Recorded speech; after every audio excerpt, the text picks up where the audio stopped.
Energy absorb और released during any kind of transition, मतलब कोई इलेक्ट्रॉन एक ऑर्बिट से दूसरे ऑर्बिट में जंप कर रहा है। देखिए बात सिंपल सी है, यहाँ पर जो हो रहा है वो केवल और केवल ऐसे एटम या आयन की बात कर रहे हैं जिसमें केवल एक इलेक्ट्रॉन है।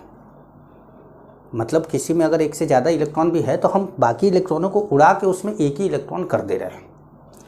अब इस तरह का हमारे पास एटम या आयन है जिसमें हम ये जानना चाहते हैं कि एनर्जी कहाँ से कहाँ जाने पर या कहीं इधर से उधर जाने पर एनर्जी एब्जॉर्ब होगा कि रिलीज होगा। तो हम थोड़ा सा हेडिंग डाल दे भाई, है ना, थोड़ा देखने में बढ़िया लगता है। एनर्जी एब्जॉर्ब्ड और रिलीज्ड इन एनी ट्रांजिशन। एक ट्रांजिशन होता है, एक को प्रमोशन भी होता है। अब प्रमोशन अलग चीज़ है, वो बाद में बताएंगे आपको, अभी ट्रांजिशन ही समझ, तो सब घुसा देंगे तो मज़ा नहीं आएगा आपको। एनर्जी एब्जॉर्ब और रिलीज्ड इन ट्रांजिशन। अब अपने पास ऐसे बना लिया हमने, यह हमारा हो गया N2 हायर ऑर्बिट और हायर एनर्जी लेवल है भाई, ठीक है। और ये हो गया N1, ये क्या हो गया, लोअर ऑर्बिट और लोअर एनर्जी लेवल, ठीक है, समझ पा रहे हैं। Higher orbit higher energy level, lower orbit lower energy level. मतलब जैसे N1 की वैल्यू N2 से कम है, जैसे मान लीजिए N1 अगर 1 है तो N2 जो है वो 2, 3, 4, 5 में से कुछ होगा। अगर N1 मान लो 5 है तो N2 4 नहीं हो सकता, N2 क्या होगा 5 के बाद, मतलब हायर है ना, ज़्यादा है ना, तो जो भी होगा 5 से ज़्यादा होगा, 5 से ज़्यादा 6 हो सकता है, 7 हो सकता है, 8 हो सकता है, इस तरीके से हो सकता है। तो हमारा जो इलेक्ट्रॉन है अगर ऐसे गया लोअर से हायर की ओर तो क्या हुआ, एनर्जी भाई कम एनर्जी से ज़्यादा एनर्जी पे जाने के लिए, मान लीजिए तुम्हारे पास कम पैसा है और तुमको ज़्यादा पैसा तक जाना है तो क्या करना पड़ेगा, तुम लोगों को मेहनत करना पड़ेगा। मेहनत होना तो ठीक है, वो तो करना ही पड़ेगा, लेकिन कम पैसे से ज़्यादा पैसे पर जाने के लिए बीच में पैसा ऐड करना होगा ना। अब चाहे मेहनत करके करो, चाहे चुरा के करो, चाहे डकैती डालो, कुछ भी करो, पर उस पैसे, मान लो तुम्हारे पास 10,000 रुपये और तुमको 1,00,000 रुपये करते हैं तो 90,000 रुपये का गैप कहाँ से करोगे, 90,000 रुपये बाहर से लेके। अब बाहर से लोगे कैसे, चाहे तुम नौकरी करके बाहर से तुमको मिले, चाहे तुमको चुरा के बाहर से मिले, हैं, चाहे तुम वो फिल्में नहीं देखते हो क्या यार तुम लोग, बहुत सी फिल्में ऐसी है जिसमें चोरी वोरी वाला बता, धूम वाली सारी सीरीज़ देख लो, उसमें सब चोर है तो भरे हैं सब, हैं, धूम वाले में क्यों, धूम वाले में सब चोरी नहीं है, तो वही धूम वाले में, धूम 3 में कौन था और धूम 2 में, अरे यार कुछ तो कर लो ढंग से, मतलब तुम जो है पढ़ते लिखते भी नहीं हो, नालायक कहीं के, ना जो है तुमको फिल्मों के बारे में पता है। चलो अगला होमवर्क तुम्हारा रहेगा, तुम पायरेट्स ऑफ कैरेबियन के बारे में पता करके बताओ। एनर्जी एब्जॉर्ब्ड है भाई, है ना, यहाँ क्या हुआ, इसने एनर्जी एब्जॉर्ब किया। अब ऊपर से नीचे आ गए मान लो तो एनर्जी, अब जैसे मान लीजिए कि आपके पास 1,00,000 रुपया था और 2 दिन बाद आपके पास 10,000 रुपया है, तो इसका मतलब 90,000 रुपये क्या हुआ, रिलीज कर दिया, खर्च कर दिया, तो वो क्या हुआ, रिलीज्ड। तो हायर एनर्जी से लोअर एनर्जी जाएंगे, तो हायर एनर्जी लेवल की जो एनर्जी है वो हमने मान ली E2 और लोअर एनर्जी लेवल की मान ली E1, ठीक है। हायर एनर्जी की E2 और लोअर एनर्जी की क्या मान ली हमने, E1। अब हम चाहते हैं कि कितना एनर्जी मान लो एब्जॉर्ब हुआ या रिलीज हुआ कोई भी, तो हम लोग क्या करेंगे, डेल्टा ई निकालेंगे। डेल्टा ई क्या होगा, higher minus lower, E2 minus E1, E2 minus E1 हमेशा। ये क्या हो गया, 13.6 Z² upon N2 square minus 13.6 Z² upon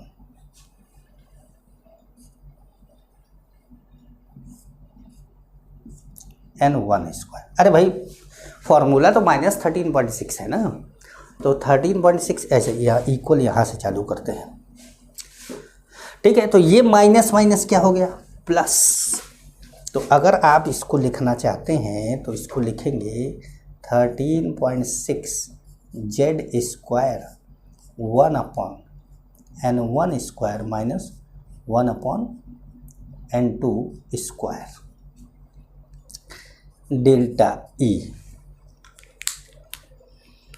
अब यहाँ ये जो फॉर्मूला है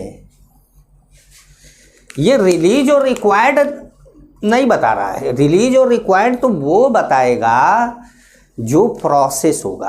आपको अगर लगता है कि कम एनर्जी लेवल से ज़्यादा एनर्जी लेवल पे जा रहा है, आपके क्वेश्चन में दिया है, तो समझ लीजिए रिलीज है। अगर आपके क्वेश्चन में दिया है कि ज़्यादा एनर्जी से कम एनर्जी पे जा रहा है, एनर्जी लेवल पे जा रहा है, या ज़्यादा हायर ऑर्बिट से लोअर ऑर्बिट से ज़्यादा है, तो इसका मतलब एनर्जी रिलीज है। और अगर कम से ज़्यादा पे जा रहा है तो इसका मतलब एनर्जी रिक्वायर्ड है। पहले वाले में रिलीज बोल दिए थे, वो गलत बोल दिए थे। तो लोअर से हायर में जा रहा है तो क्या होगा, रिक्वायर्ड होगा, एब्जॉर्ब होगा, और हायर से लोअर में जा रहा है तो रिलीज होगा, ठीक है। तो ये फॉर्मूला आ गया। अच्छा, ये जो फॉर्मूला है इसका यूनिट भी है भाई।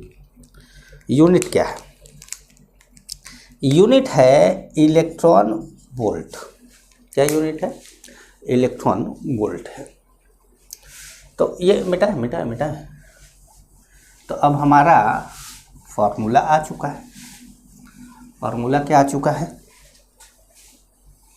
फॉर्मूला आ गया हमारा delta E is equal to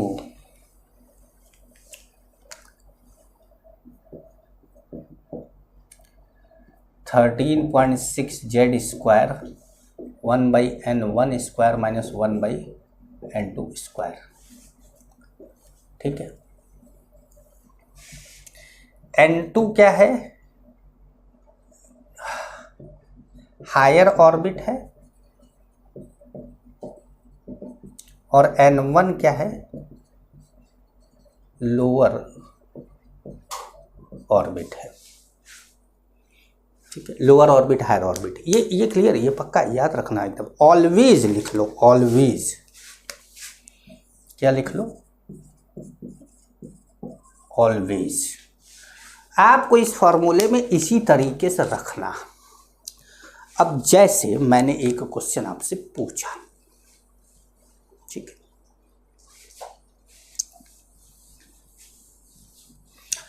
formula यही रहने देते, जरूरत पड़ेगा आपको इसको मिटा दे, लोअर हायर। क्वेश्चन में कहाँ लिखेंगे जब सब लिखा ही पड़ा रहेगा। तो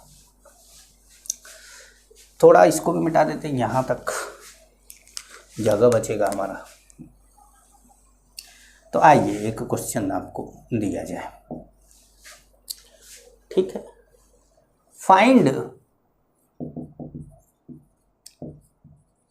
energy of transition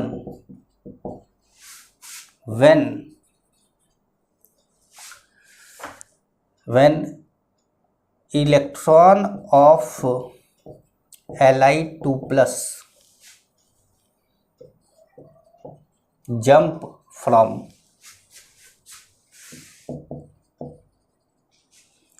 second Bohr orbit to fourth Bohr orbit है। ठीक है, इतनी कहानी लिख दी। अब कहाँ से कहाँ गया ये पता है, 2 से गया 4 पे गया, लेकिन हमको n1 क्या लेना है। तो आप ये सोचेंगे कि सर n1 2 ले लेते हैं, n2 4 ले लेते हैं। हाँ ठीक है, लेकिन मान लो 4 से 2 पे जाता तो क्या करते हैं, तब n1 4 ले लेते। नहीं, n1 हमेशा देखना है कि इन दोनों में छोटा कौन है। 2 छोटा है 4 बड़ा है, तो n1 हमेशा 2 होगा।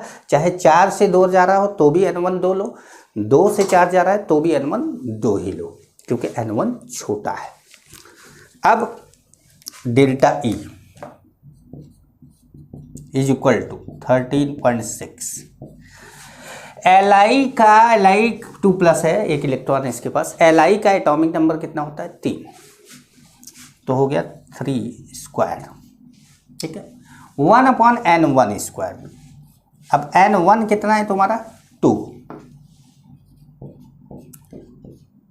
4²। ठीक है, मामला क्लियर है। अच्छा, ये 13.6 × 9, इधर क्या हो गया भाई ये, तो अगर हम इधर करें तो ये कितना हो गया 3/16 हो गया है। माइनस वाइनस करना आता होगा ये सब, तो 3/16 हो गया।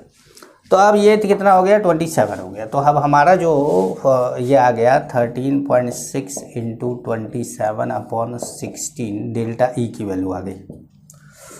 डेल्टा ई की वैल्यू आ गई। अब आपको ये देखना है कि एनर्जी डेल्टा ई, एनर्जी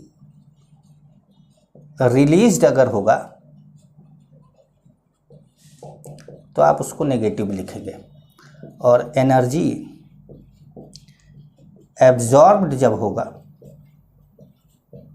तो आप उसको पॉजिटिव में लिखेंगे। अब पहले देखिए कि क्या हुआ है।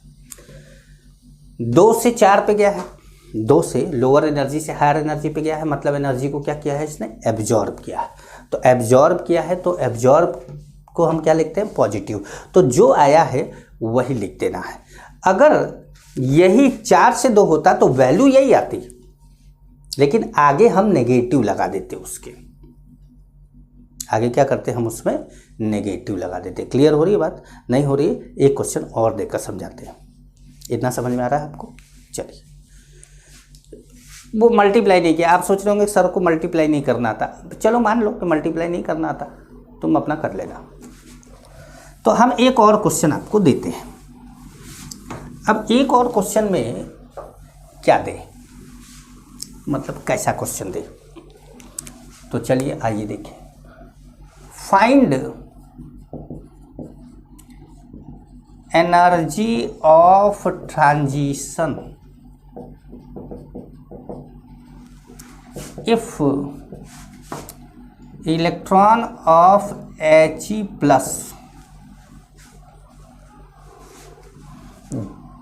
Jump from. ऐसा नहीं है कि आपको हमेशा जंप लिख देगा, हर टीचर का अपना स्टाइल होता है क्वेश्चन देने का।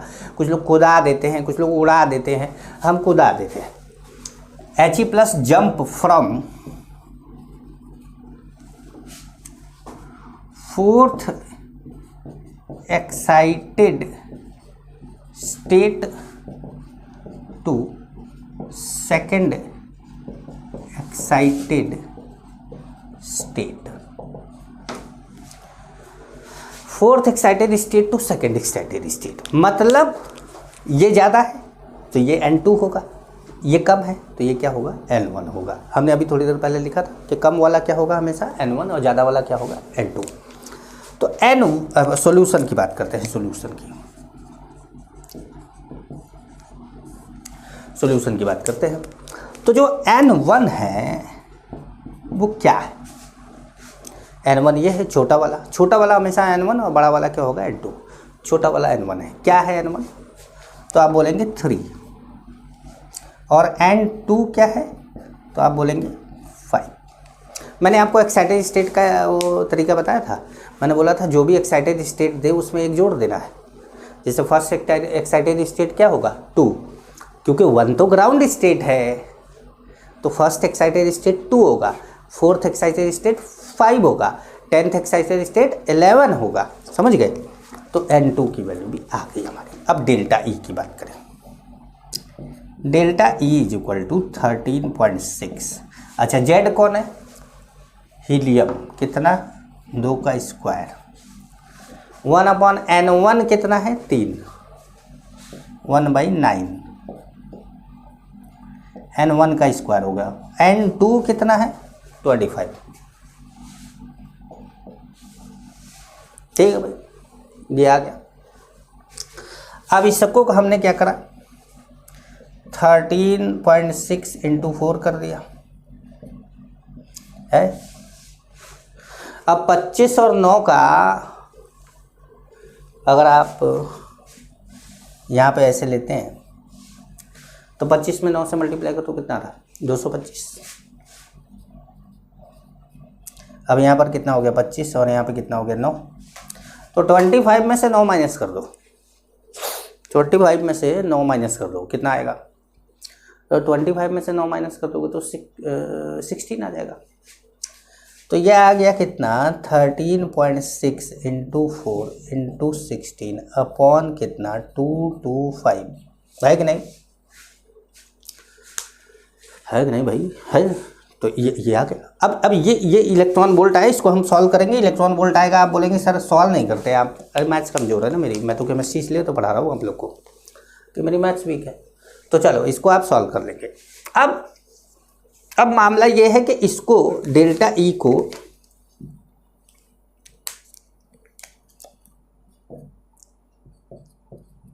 तो आपने लिख दिया, लेकिन अब ये नेगेटिव है कि पॉजिटिव है तो पहले देखा जाए।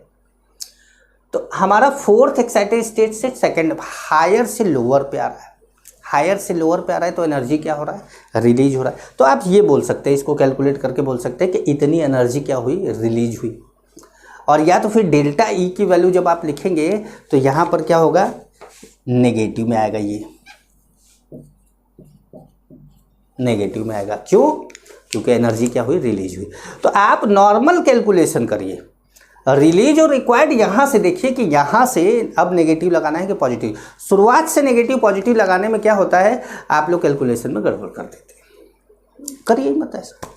छोटे वाले को N1 मानिए, बड़े वाले को N2 मानिए, हमेशा डेल्टा ई निकालिए और उसके बाद लास्ट में बोलिए कि भाई फोर्थ एक्साइटेड स्टेट से सेकंड एक्साइटेड स्टेट में जा रहा है, इसका मतलब हायर एनर्जी लेवल से लोअर एनर्जी लेवल में जा रहा है। That means it release energy, so the delta E is equal to minus और फिर जो भी आपका आ जाए। बात समझ में आया? तो ये हुआ मामला। ठीक है, चलिए थोड़ा मिटाया जाए इसको।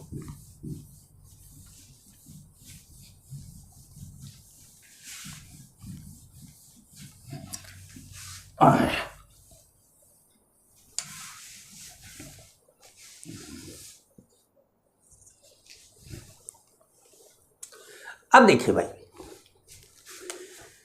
जो एनर्जी रिलीज्ड और required in any transition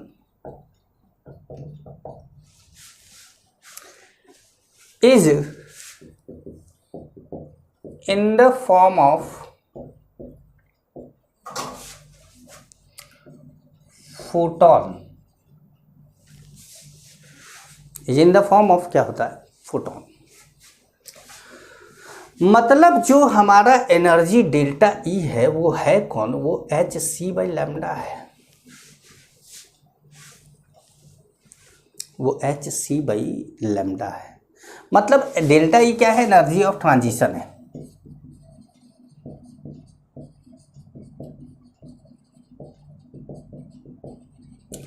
delta E क्या है, एनर्जी ऑफ ट्रांजिशन, चाहे रिलीज चाहे रिक्वायर्ड। ट्रांजिशन का मतलब तो क्या हुआ कि हायर से लोअर में जाओ चाहे लोअर से हायर में जाओ, ट्रांजिशन तो ट्रांजिशन है, बोला तो दोनों जाए। सीढ़ी से ऊपर चढ़ो चाहे नीचे, मतलब सीढ़ी से ऊपर जा रहे हो चाहे सीढ़ी से नीचे जा रहे हो, सीढ़ी पे तो जा रहे हो, कहने का मतलब ये है। तो एनर्जी ऑफ ट्रांजिशन। अब जैसे अब इसको एक और ऐसे भी लिख देते हैं ना, एच न्यू ऐसे भी लिख देते हैं। तो energy of transition directly proportional to किसके है, लैम्डा, मतलब इनवर्सली प्रोपोर्शनल टू किसके, लैम्डा के, और डायरेक्टली प्रोपोर्शनल टू किसके, फ्रीक्वेंसी के।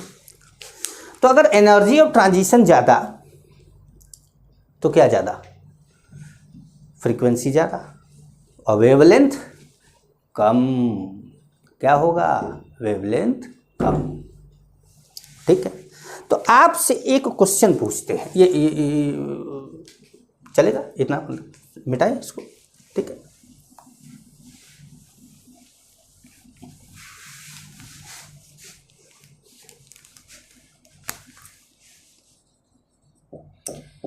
in which of the following transition, in which of the following transition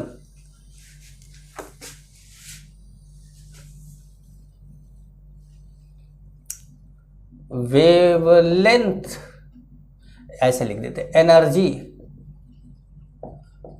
of transition is maximum. Objective question है भाई, है ना। हाँ तो चलिए,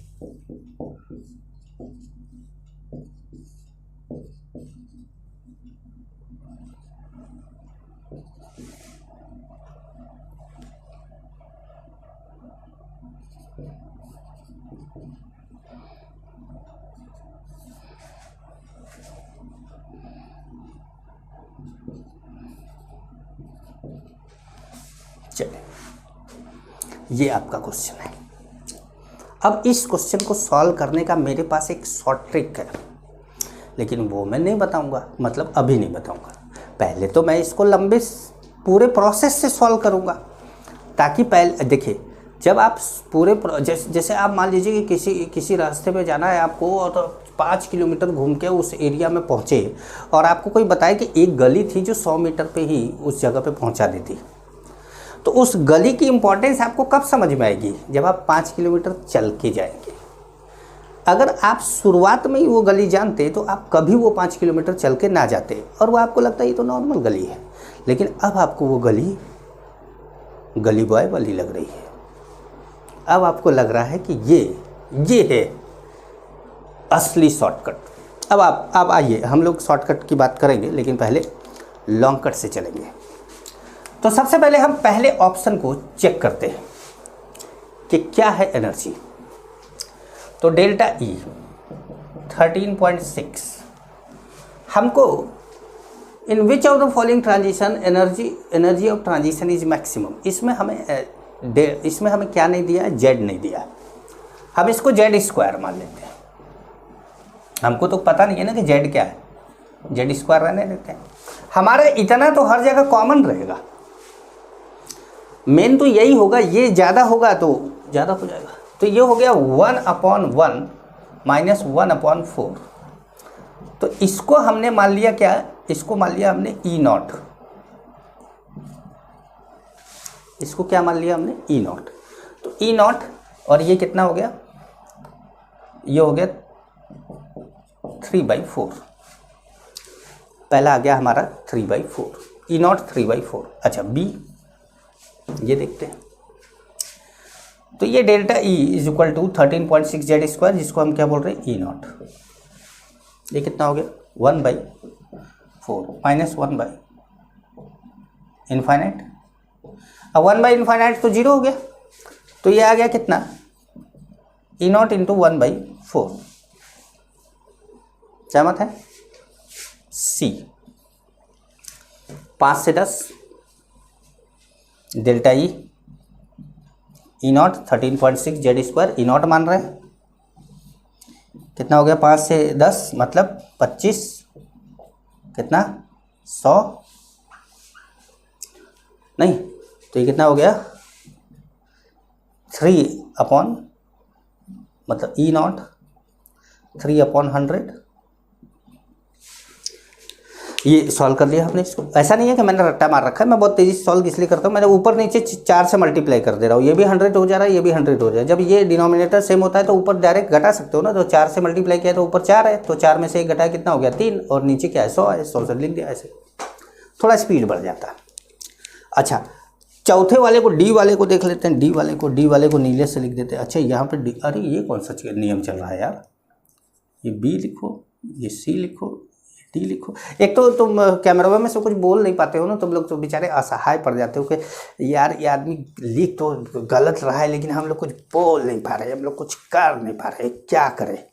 आओ, मैं देख रहा था डी, मैंने जान के गलत लिखा था ताकि तुम लोग बताओ मुझे कि सही है, कैमरे में से निकला करो। तो आओ, delta E is equal to E not into 1 upon 100 by 10 का स्क्वायर 1 अपॉन 400। अब फिर क्या करें, ऊपर नीचे 4 से मल्टीप्लाई कर दे तो ये 3/400 आ जाएगा, तो आ जाएगा ई नॉट 3/400। अब आपके पास जो एनर्जी आया है वो एक आया है ये, एक आया है ये, एक आया है ये, और एक आया है ये। तो देखो यहाँ तो 400 से डिवाइड हो गया, ये तो सबसे कम है। यहाँ पे 100 से डिवाइड हुआ है, यहाँ पे 4 से डिवाइड हुआ है, और यहाँ पे भी 4 से डिवाइड हुआ है, लेकिन यहाँ 3 से मल्टीप्लाई भी हुआ है।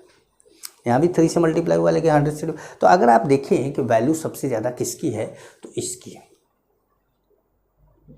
मतलब मैक्सिमम एनर्जी ट्रांजिशन कौन है, ये है। मतलब हमने चारों ऑप्शन सॉल्व किए, चारों ऑप्शन सॉल्व करके हमको जो सबसे कम एनर्जी का लगा उसको हमने यहाँ पे टिक किया। लेकिन मैं आपको अब शॉर्टकट बताऊं, इसको मिटा दूं, इसको मिटा दूं, ये ऑप्शन आपको याद है,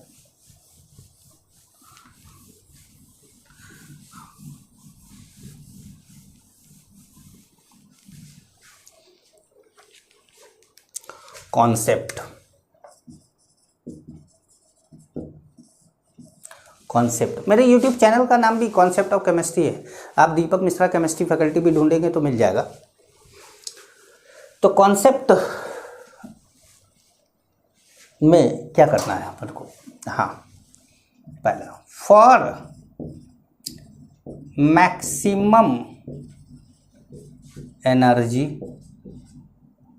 और मैक्सिमम फ्रीक्वेंसी और मिनिमम वेवलेंथ। वेवलेंथ तो इनवर्सली प्रोपोर्शनल था ना, मैक्सिमम एनर्जी, अब एनर्जी डायरेक्टली प्रोपोर्शनल था फ्रीक्वेंसी के, तो मैक्सिमम फ्रीक्वेंसी या मिनिमम एनर्जी। अगर आपसे पूछा जाए कि किसकी मैक्सिमम एनर्जी है या मैक्सिमम फ्रीक्वेंसी है या मिनिमम वेवलेंथ है तो क्या करना है, तो N1 should be smallest और N2 should be highest। ठीक है,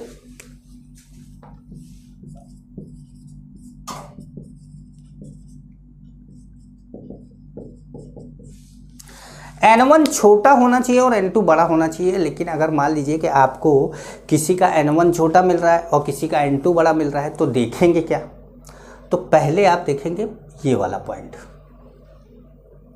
पहले आप N1 देखेंगे। जब आप N1 से फेल हो जाए तब आप N2 देखें। तो अभी आपने थोड़ी देर पहले देखा था कि 1 से 2 जाने वाला हमारा आंसर था और N1 सबसे छोटा वही था, क्योंकि दूसरा था 2 से इनफाइनाइट, लेकिन 2 से इनफाइनाइट वाला भी नहीं आया। N2 उसका नो डाउट बड़ा था, लेकिन N1 पहले वाले से छोटा था, मतलब पहले वाले से बड़ा था। तो कहने का मतलब है कि N1 सबसे कम होना चाहिए। तो आइए इस को रखते हुए एक बार फिर यही क्वेश्चन दिया जाए।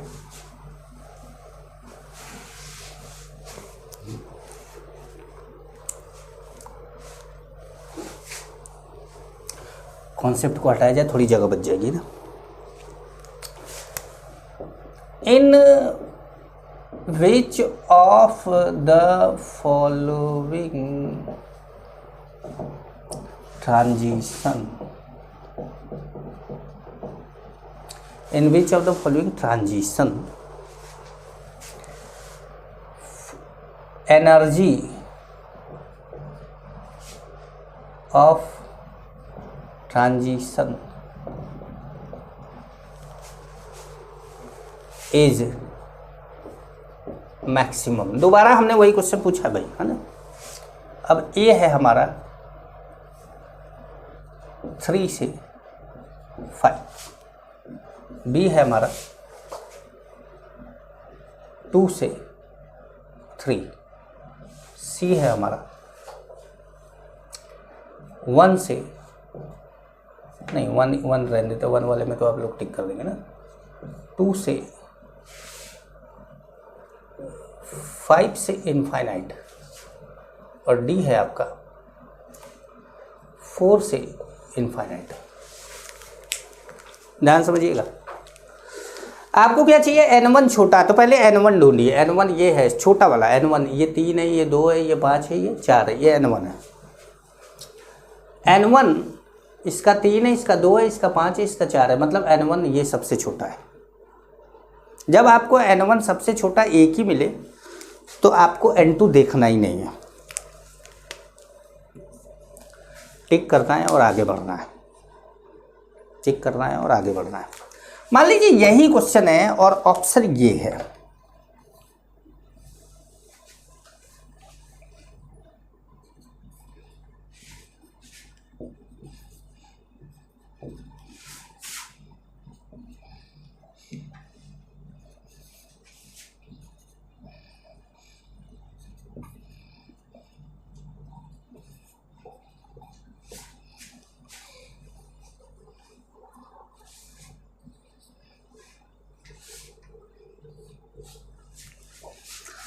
तो अब यहाँ पर आप देखेंगे कि कौन सा आंसर सही है। तो पहले आप देखेंगे n1 छोटा किसका है, तो n1 देखिए 4 है, 3 है, 4 है, 3 है, मतलब दो तरह के n1 है, एक 3 है, एक 4 है, और हमें जो मिला कितना, सबसे छोटा 3 है, मतलब हमारे पॉसिबिलिटी है कि इन दोनों में से कोई एक आंसर होगा। अब हम n1 से फेल हो गए क्योंकि हम n1 से नहीं डिसाइड कर सकते कि कौन आंसर होगा, तो अब हमको क्या करना पड़ेगा, n2 से डिसाइड करना होगा। अब n2 इसका कितना है, 10 है, और इसका कितना इनफाइनाइट है, ये नहीं कि उल्टा 8 है, ये क्या है, इनफाइनाइट है। तो आप बोलेंगे कि n2 शुड भी क्या होना चाहिए, हाईएस्ट, मतलब आपका आंसर होगा ये। मेरी बात समझ में आई, कुछ पल्ले पड़ा होगा, इस तरह के क्वेश्चन मिलते हैं। ये शॉर्टकट बताया है आपको, देख लो, मज़ेदार है, शॉर्टकट है, निकाल लेना, एनर्जी निकाल। तुम्हारे देखो, तुम्हारा शंका का कोई इलाज नहीं है भैया, आप इसकी सबकी एनर्जी निकालेंगे, फिर बोलेंगे कि अब हाँ अब सही आया, अब सर के हिसाब से सही, इनमें भी सबकी एनर्जी निकालेंगे, उसके बाद फिर आप देखेंगे कि इसकी एनर्जी सबसे ज़्यादा है। तब जब सारा चीज़ आप पे अप्लाई कर दीजिएगा तब मानिएगा इस शॉर्टकट को। कौन कह रहा है कि पहले ही मान लीजिए, जब अप्लाई करके मान ले। अच्छा, एक बात और होता है, जब अप्लाई करके कोई चीज़ मानी जाती है ना तो वो और याद होती है, और ऐसे ही मान ली जाती है ना तो वो कुछ दिन में भूल जाती है। तो इसलिए मैं तो ये चाहूँगा कि आप इन चारों की एनर्जी निकालें, इन चारों की भी एनर्जी निकालें, और उसके बाद ये माने कि सर का पॉइंट मज़ेदार है, इतना मेहनत नहीं करना पड़ रहा। ठीक है, अच्छा एक और दें, इसको मिटाते हैं। ये तो हमारा पहला पॉइंट था, कॉन्सेप्ट में पहला पॉइंट। अब आते हैं कॉन्सेप्ट में दूसरा पॉइंट। दूसरा पॉइंट क्या है, for E minimum E minimum मतलब मिनिमम एनर्जी, फ्रीक्वेंसी मिनिमम और लैम्डा मैक्सिमम, और लैम्डा इनवर्सली प्रोपोर्शनल। तो N1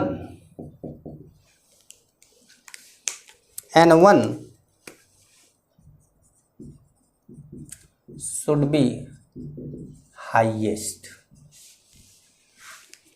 N1 should be highest का मतलब N2 से ज़्यादा नहीं होना चाहिए। N1 हाईएस्ट का मतलब जितने जिसमें दिए हैं, बाकी सब में जितने भी ऑप्शन दिए हैं उनमें सब में N1 सबसे ज़्यादा जिस ऑप्शन में हो वो ढूंढना। N1 should be highest. मान लीजिए N1 बराबर मिल गया N2। अब आप बोलेंगे N2 शुड बी लोवेस्ट, नहीं, अरे ऐसे कैसे, N2 लोवेस्ट कैसे हो जाएगा, N1 से छोटा थोड़ा ना हो जाएगा। तो आप बोलेंगे N2 should be close to N1। काफ़ी पोल, जैसे मान लीजिए N1 5 है तो N2 6 क्लोज है, 7 हो क्लोज है। अब N1 5 हो, N2 इनफाइनाइट हो, ये क्लोज थोड़ा ना हुआ, समझ गए ना। तो आइए एक क्वेश्चन करके देखते हैं। क्वेश्चन फिर से वैसे ही करा के दिखाएं, पूरा मेहनत करके, आओ करके देखें। चलो अच्छा, तो ऐसा करते हैं, इस नियम कानून को मिटा देते हैं और यहाँ लिख देते हैं ताकि अपनों को जगह मिल जाए। N1 क्या होना चाहिए, हाईएस्ट, और N2 क्या होना चाहिए, क्लोज टू N1। ठीक है, ये हमारा कॉन्सेप्ट है। दूसरा, in which of the following transition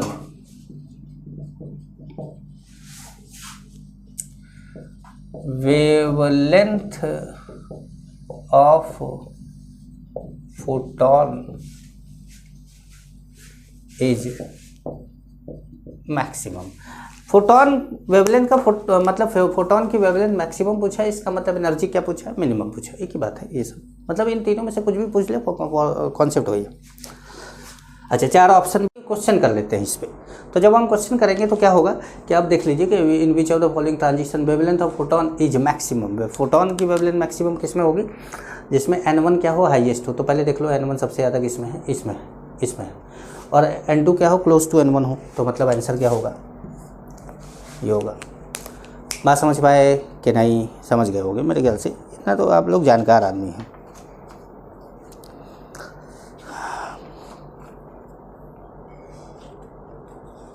ठीक है, अब बात करते हैं एक और टर्म की, नाम है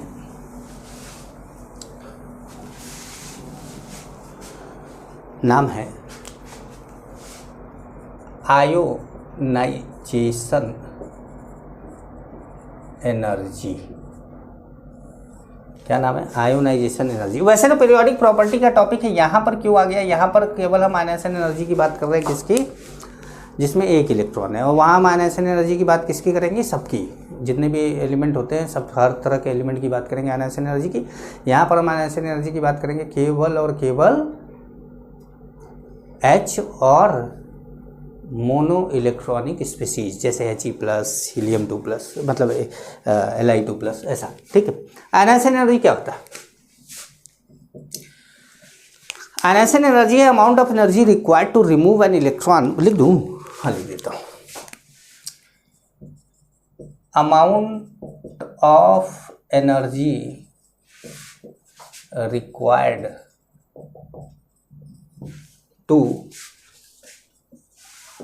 move an electron from ground state, मतलब N1 की वैल्यू कितनी, 1, टू इन्फिनिटिव, मतलब N2 की वैल्यू इनफाइनाइट होगी। है। तो आयोनाइजेशन एनर्जी क्या है, आई है क्या, ये डेल्टा ई ही तो है एक तरह से। 13.6 डेल्टा ई क्या है, 13.6 Z square 1/n1 minus 1/n2 square, ये है।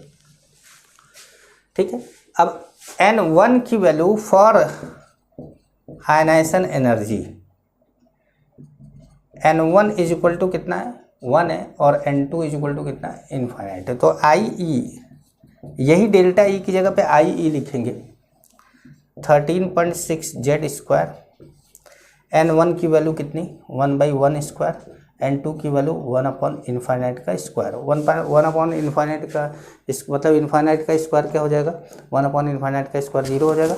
तो ये आ जाएगा कितना, I E is equal to 13.6 Z square. ये फॉर्मूला है, देख लो, रट्टा मार लो भैया, ये फॉर्मूला आप रट्टा मार दीजिए कि इतना इलेक्ट्रॉन वोल्ट आयोनाइजेशन एनर्जी होता है। ठीक है, अब कुछ क्वेश्चन देते हैं, आपको सॉल्व करना है।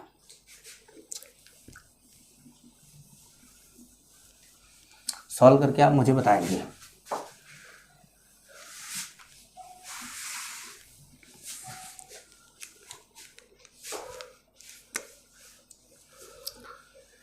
Question number 1, find delta E if energy of transition. हाँ चलो, डेल्टा ई भी ठीक है। Find delta E if an electron of hydrogen jump from third excited state to fifth excited state. पहला क्वेश्चन। दूसरा, find wavelength of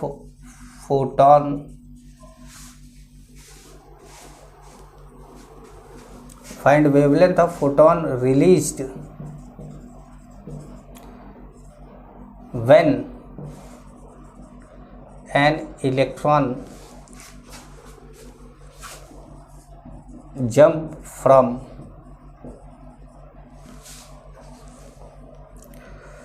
sixth orbit to second orbit। ये दूसरा question है। तीसरा है, find ionization energy of hydrogen He+, Li2+ and Be3+। ये 3 question हैं जो आपको सॉल्व करना है। लेक्चर यहीं कंप्लीट करते हैं। जैसे ही आप सॉल्व कर लेंगे तुरंत आप मुझे सॉल्यूशन भेजेंगे। अगर कोई नहीं आता है तो मैं आपसे डिस्कस करूँगा, बात करूँगा। ठीक है, चलिए, ठीक, नमस्कार।